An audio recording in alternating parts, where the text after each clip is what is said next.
Exercice 4. Donc ça aussi on l'a déjà fait, en cours.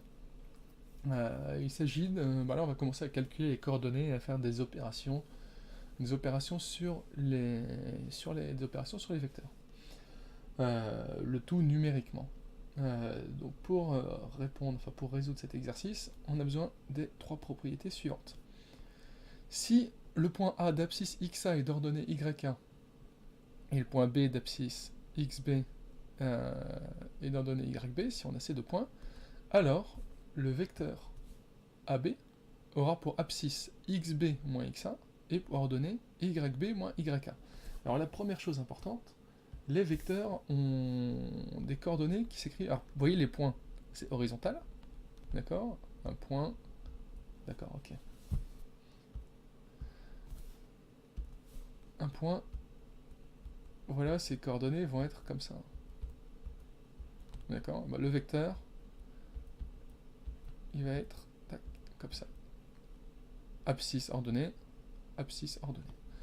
Donc le vecteur AB aura pour abscisse XB moins XA et pour ordonnée YB moins YA. Concernant l'égalité de deux vecteurs, donc pour être établi, l'égalité de deux vecteurs,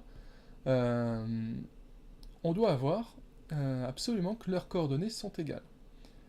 Deux vecteurs sont égaux si et seulement si leurs coordonnées sont égales. C'est-à-dire qu'on a le vecteur U d'abscisse X d'ordonnée Y est égal au vecteur V d'abscisse X' et d'ordonnée Y', si et seulement si X égale X' et Y égale Y'.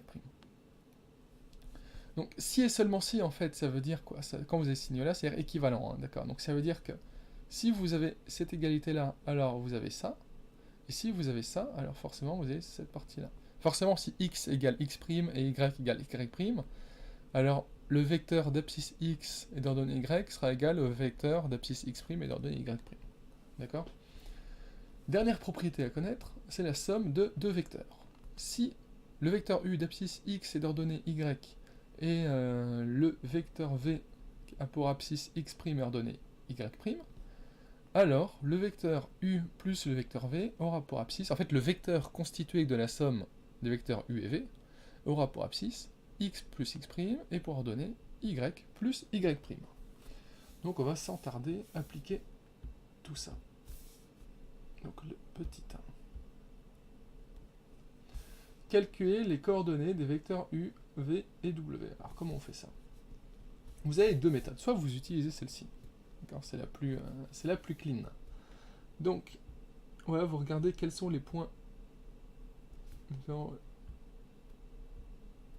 Quels sont les points aux extrémités du vecteur U? Donc on va dire AB, d'accord. Non. U égale... Non, je peux faire ça comme ça. Coordonnées du vecteur U.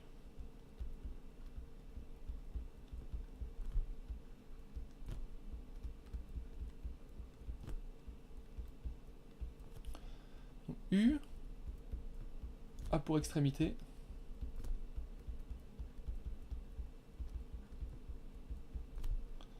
le point A d'abscisse 2 d'ordonnée 1 et B d'abscisse 6 d'ordonnée 5.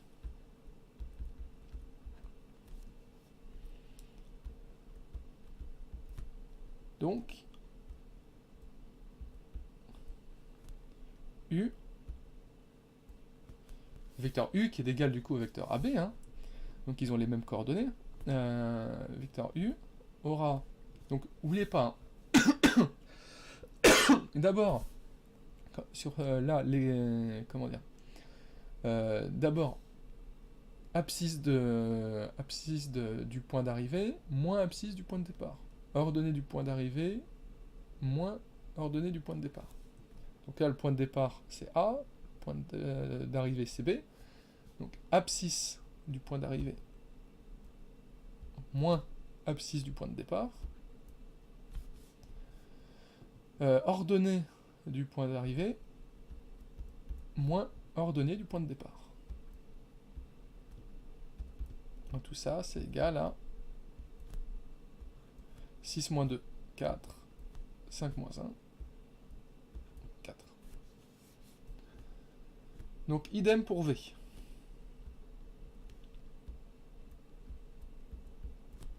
V a pour extrémité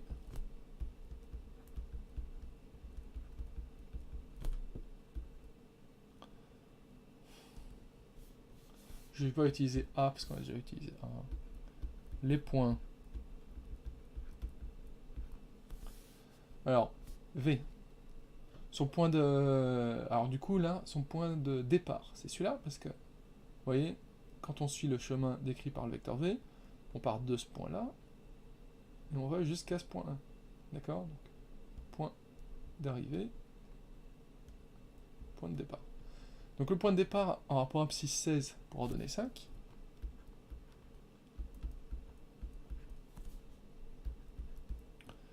Et pour point d'arrivée, abscisse 12, ordonnée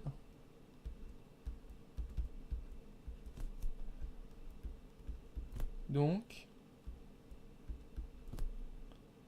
V a pour coordonnées, donc n'oubliez pas, encore une fois, hein, arrivée, départ, donc, abscisse du point d'arrivée moins abscisse du point de départ, ordonnée du point d'arrivée moins ordonnée du point de départ.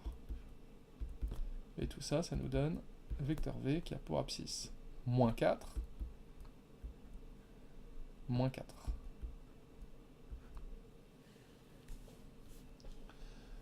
Que peut-on constater concernant les vecteurs U et V? Bah, on a U qui a pour abscisse 4, ordonnée 4, et V qui a pour abscisse moins 4 et ordonnée moins 4. D'accord? Donc, déjà, on voit que leurs coordonnées sont en fait opposées. L'abscisse de V, c'est moins l'abscisse de U. L'ordonnée de V, c'est moins l'ordonnée de U. Et on constate aussi graphiquement qu'en fait, c'est le même chemin. Comment dire, ce sont des contraires, en fait. Dans le cas de U, vous allez... comment dire, pour aller de A vers B, vous allez de 1, 2, 3, 4 unités vers la droite, 4 unités vers le haut. Et là, c'est le contraire. V, ça vous fait descendre de 4 unités, puis aller de 4 unités vers la gauche. Vous voyez? C'est exactement le contraire.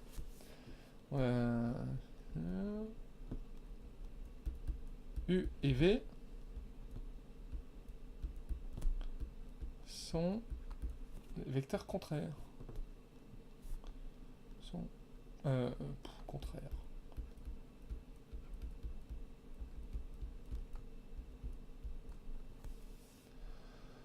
Voilà. Très bien, donc on va continuer. Alors, je suis obligé d'ouvrir une autre page.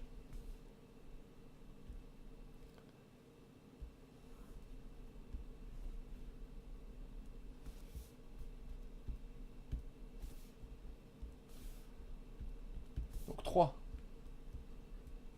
Calculer les coordonnées des vecteurs AB, DC, AD, BC et AC. Alors, vecteur AB. Donc, abscisse de B moins abscisse de A. Donc 7 moins 1. Ordonnée de B moins ordonnée de A. 3 moins 5.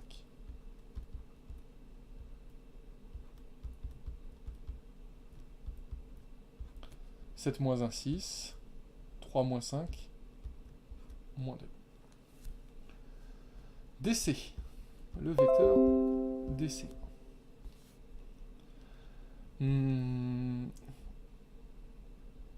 Donc, abscisse de C moins abscisse de D.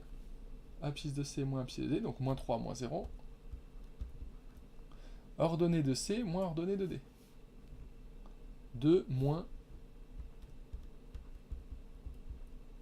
5, c'est-à-dire le vecteur DC, moins 3, 2, alors moins par moins ça fait plus, donc 5, c'est-à-dire qu'on a le vecteur DC qui a pour abscisse moins 3, pour ordonnée 7. Maintenant on fait le vecteur AD, donc on a XD moins XA, XD moins XA, donc 0 moins 1,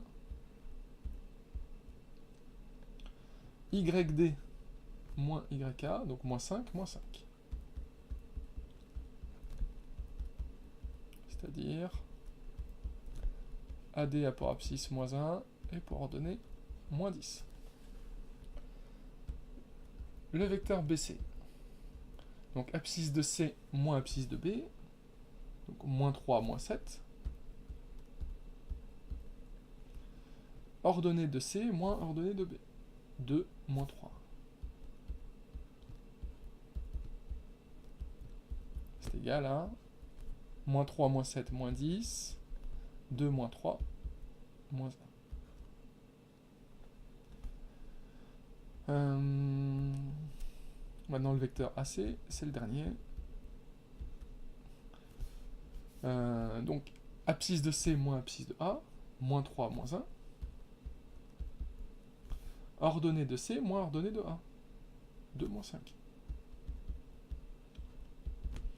Ce qui vous fait moins 3, moins 1, moins 4, 2, moins 5, moins 3.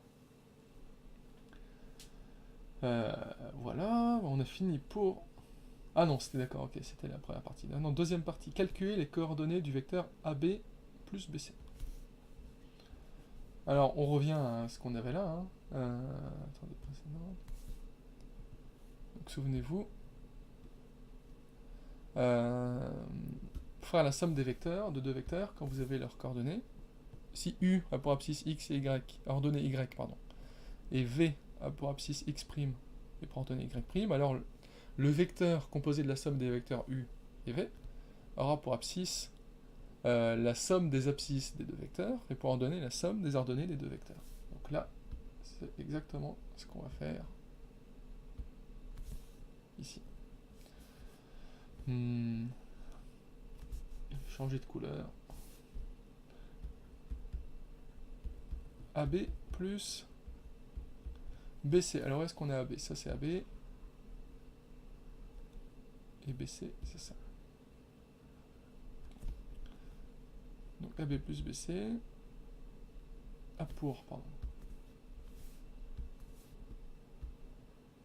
Abscisse, donc l'abscisse de AB, qui est 6, plus l'abscisse de BC, qui est moins 10. Et l'ordonnée du vecteur AB plus vecteur BC sera l'ordonnée de AB, moins 2, plus l'ordonnée du vecteur BC, qui est moins 1. C'est-à-dire que vous avez le vecteur AB plus le vecteur BC, qui est 6, moins 10 en abscisse, et moins 2, moins 1 en ordonnée. Ce qui nous donne, en définitive, 6 moins 10 moins 4, moins 2 moins 1, moins 3. Que peut-on constater? Eh bien, on constate que moins 4, moins 3, c'est aussi les coordonnées du vecteur AC. Du coup, en vertu de ce qu'on a ici, deux vecteurs sont égaux si et seulement si leurs coordonnées sont égales. On constate que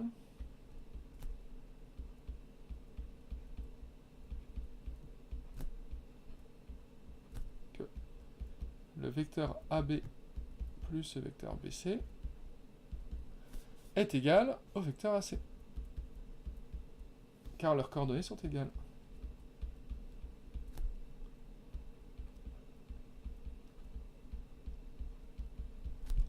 Leurs coordonnées sont égales. Et en fait, si je vous pose cette question-là, c'est pour faire écho plus tard. Enfin, faire écho. Oui, on va dire que c'est un écho anticipé à la relation de Schall. D'accord? Ça, c'est quelque chose que vous connaissez, en tout cas que vous allez bien connaître. Ça, c'est la relation de Schall.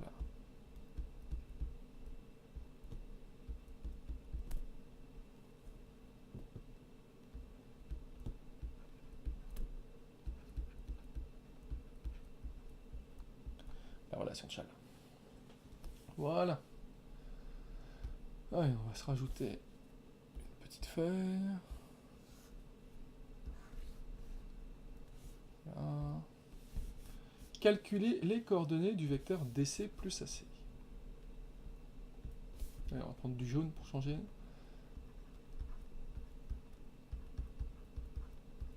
DC plus AC. Donc ça va être l'abscisse de DC plus l'abscisse de AC. Alors l'abscisse de DC plus l'abscisse de DC, son abscisse c'est moins 3. Et AC moins 4. Donc moins 3 plus l'abscisse de AC qui est moins 4. Peut-être que j'étais un peu vite, je vais revenir, vous voyez, c'était ça. DC. Là on a DC. Et là on a AC. Donc l'abscisse de DC est moins 3, l'abscisse de AC est moins 4. Et l'ordonnée de DC c'est 7, et l'ordonnée de AC c'est moins 3. 7 et moins 3. 7 plus moins 3. Ce qui est égal à DC plus AC moins 3 moins 4 et 7 moins 3. C'est-à-dire DC plus AC aura pour coordonnées moins 3 moins 4 ça fait moins 7. 7 moins 3 ça fait 4. Et voilà, c'est fini donc pour cet exercice 4. Donc vous voyez, c'est de l'application pure et simple de ces propriétés-là.